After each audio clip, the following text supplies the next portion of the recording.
Hello, hope everyone is doing good this weekend. It's Friday the 13th of all things. I wanted to show you something with the Beautyberry real quick because it did not come out the way I thought it would, the Beautyberry and green apple kombucha. Like I said, Beautyberries are kind of spicy. There really isn't a whole lot of sweetness there, especially kind of earlier on in the season. These were ready to be picked, but I think they probably reached peak sweetness into September, early October. I did read that the Asian beautyberries are sweeter than the American, but the American are indigenous to this area. The Asian are an invasive species, so you want to encourage the native American beautyberries whenever you can. So what I've decided to do for this batch of kombucha, because it does not taste exactly like I want it to, I understand how to get different flavor profiles just based on my experience with this, and I know that adding some sugar will help, but also adding a different flavor profile with maybe a little bit of a fruit edge to it, kind of pick up where that beautyberry left off with not really contributing much of a fruit flavor to it. So I'm going to add some hibiscus. So let me show you how I do that right here. Okay, so I have the Beautyberry and the green apple. It was September 10th was when I put that together. I've got my hibiscus here. What you want to do is dried hibiscus flower. Got it straight off of Amazon. Easy to do.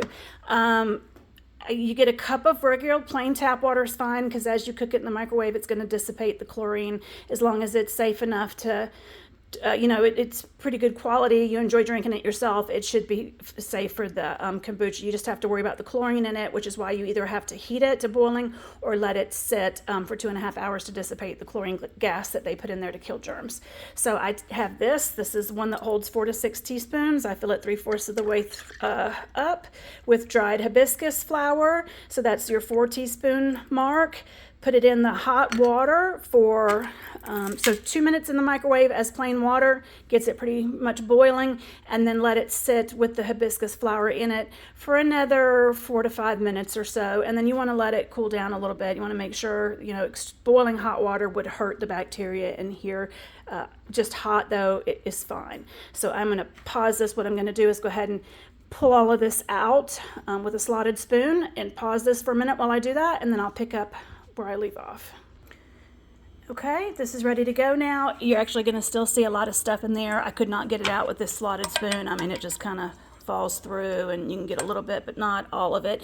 That's okay, because you're going to have another stage where you use the cheesecloth.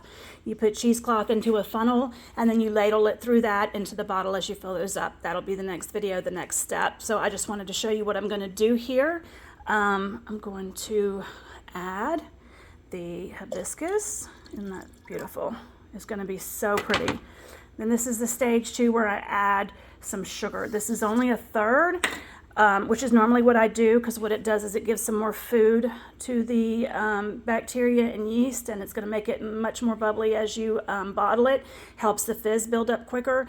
The bacteria and yeast will eat the sugar, so even adding extra sugar is okay. Once it's bottled, the bacteria and yeast will continue to eat at that sugar until it gets down again to a very low sugar level. I think generally fruit-based kombucha, homemade like this, I've read is about 60 calories per 16 ounces is what I've read. And it can be more than that, it can be less than that. It's impossible to check, but just based on the reading I've done and everything, studies I've done myself as far as how long I've left it, the flavor profiles, the longer you leave it, the more sugar it eats, the sweetness level goes down, and the quicker, of course, that you consume it, drink it, the sweeter it'll be and a little bit less fizzy. So just to your taste, how you prefer it.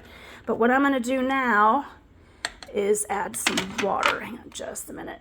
Okay, so you want to add filtered water up to the rim, because again, it has evaporated over the course of the brewing. And this right here, up to this level, will give you 4 32-ounce jars, or it will give you 2 32-ounce jars and 5 12-ounce bottles, which is how I choose to do it.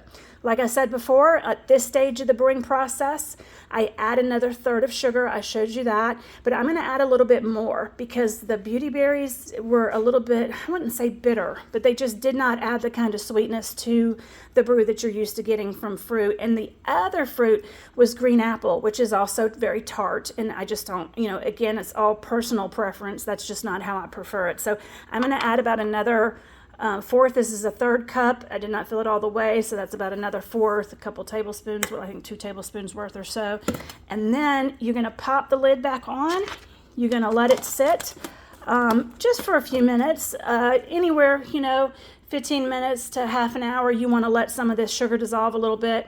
Then we're going to come back, stir it really well, and begin our bottling process.